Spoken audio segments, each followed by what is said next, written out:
Hello students. भारतीय राष्ट्रीय आंदोलन के उदय के कारणों का हम अध्ययन कर रहे हैं। उसमें नेक्स्ट पॉइंट है भारतीयों का विदेश गमन।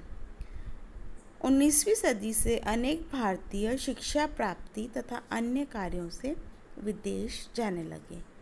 उन्होंने वहाँ प्रजातंत्रीय सिद्धांतों तथा संगठन को कार्य करते देखा और स्वतंत्रता, समानता और भ्रातृत्व का पाठ पढ़ा। वे इन विचारों से प्रभावित हुए और उस दिन का स्वप्न देखने लगे जब भारत में भी प्रजातांत्रिक विचारों और संस्थाओं को मूर्त रूप प्राप्त होगा।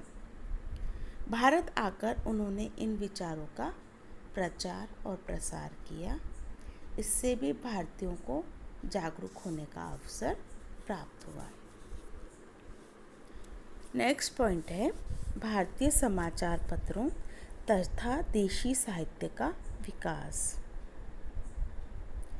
पाश्चात्य शिक्षा के प्रभाव से भारत में भी प्रेस का विकास हुआ और समाचार पत्रों की संख्या में वृद्धि हुई। भारतीय समाचार पत्रों ने अंग्रेजी पत्रों में भारत विरोधी प्रचार का करारा उत्तर दिया और भारतीयों को विदेशी शासन की त्रुटियों से परिचित कराया।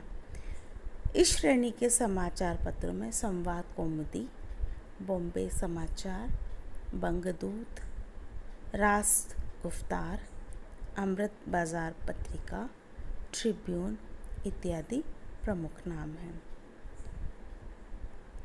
इन साहित्य से भी भारतीयों को जागरूक होने का अवसर प्राप्त हुआ और वे राष्ट्रीय आंदोलन के लिए संगठित हुए।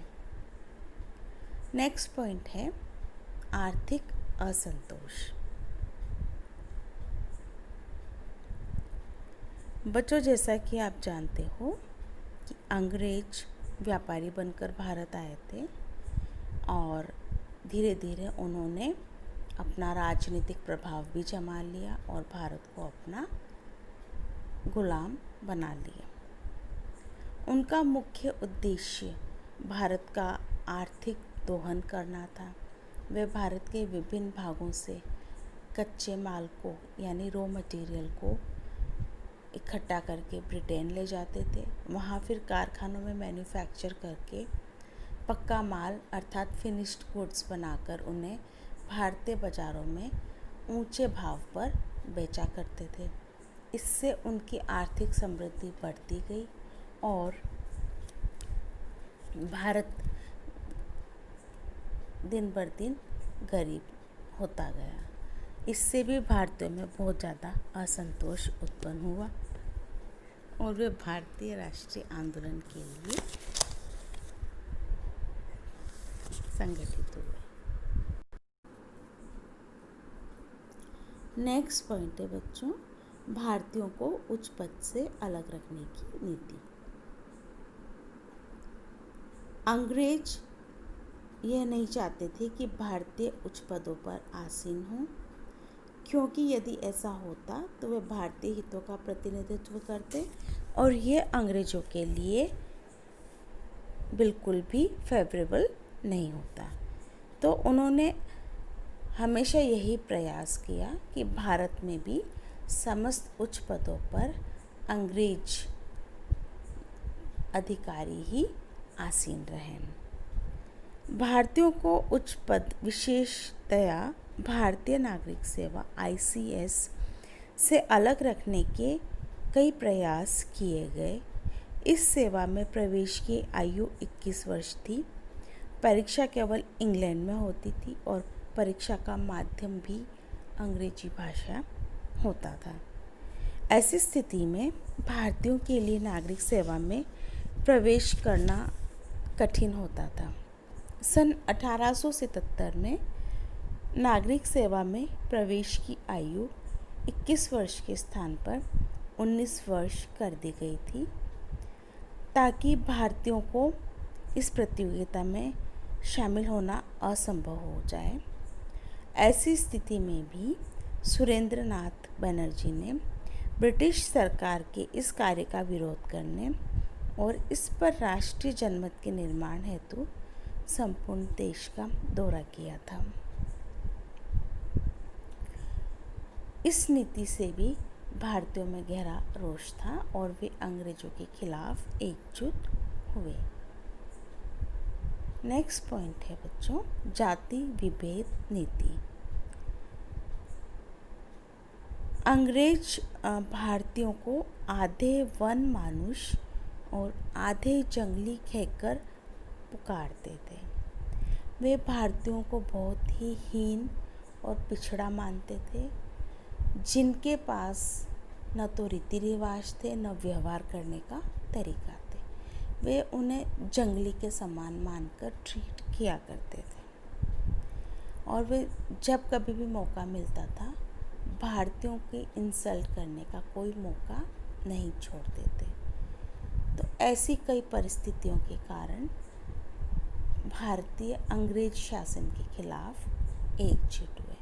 बच्चों, जैसा कि आप जानते हो कि जब महात्मा गांधी दक्षिण अफ्रीका में थे तो उनके जब वो फर्स्ट क्लास में बैठे थे, ट्रेन में सफ़र कर रहे थे और उन्हें वहाँ से हटा दिया गया था बलपूर्वक कि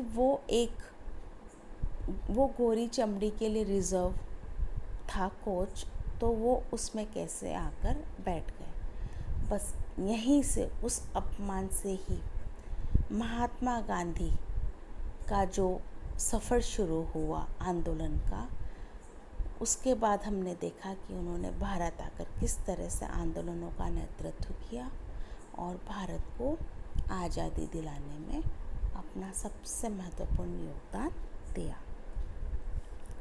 नेक्स्ट पॉइंट है विदेशी आंदोलनों का स्वस्थ प्रभाव।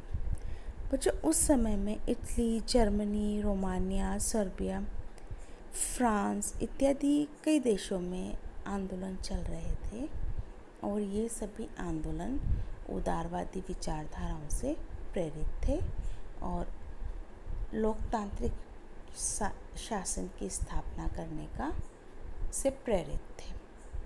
तो इन आंदोलनों का प्रभाव भी भारतीय राष्ट्रीय आंदोलन पर हुआ।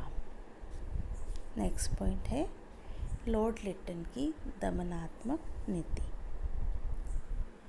लॉर्ड लिटन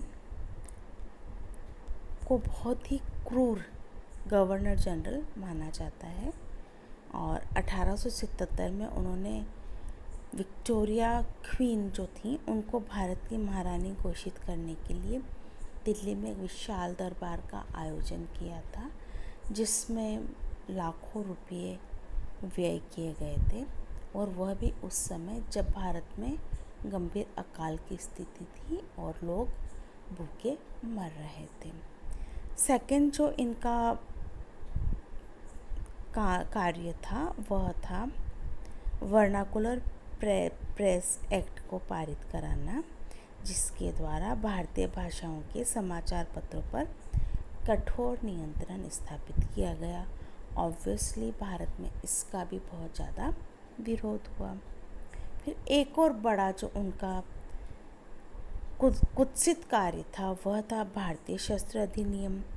इस अधिनियम के अनुसार भारतीय बिना लाइसेंस कोई भी शस्त्र लेकर नहीं चल सकते थे, जबकि यूरोपियन या एंग्लो इंडियन पर इस तरह का कोई प्रतिबंध नहीं था।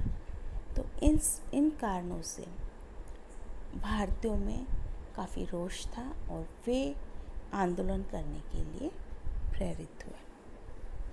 नेक्स्ट पॉइंट है इल्बर्ट बिल विवाद। इल्बर्ट बिल के द्वारा यह प्रावधान किया गया था, यह बिल 1883 में तत्कालीन विधि सदस्य मिस्टर इल्बर्ट ने व्यवस्थापिका परिषद में रखा था, जिसमें भारतीय जजों को अंग्रेज़ों के विरुद्ध मुकदमे सुनने का अधिकार देने का प्रस्ताव था। अंग्रेज़ों ने इसका विरोध किया और फलस्वरूप इसमें परिवर्तन किया गया। अब इस विधेयक में आधे सदस्य अंग्रेज होने जरूरी किए गए, भारतीयों के साथ आधे सदस्य अंग्रेज, तभी भारतीय किसी भी अंग्रेज के खिलाफ कोई मुकदमा सुन सकते थे। थैंक यू बच्चों।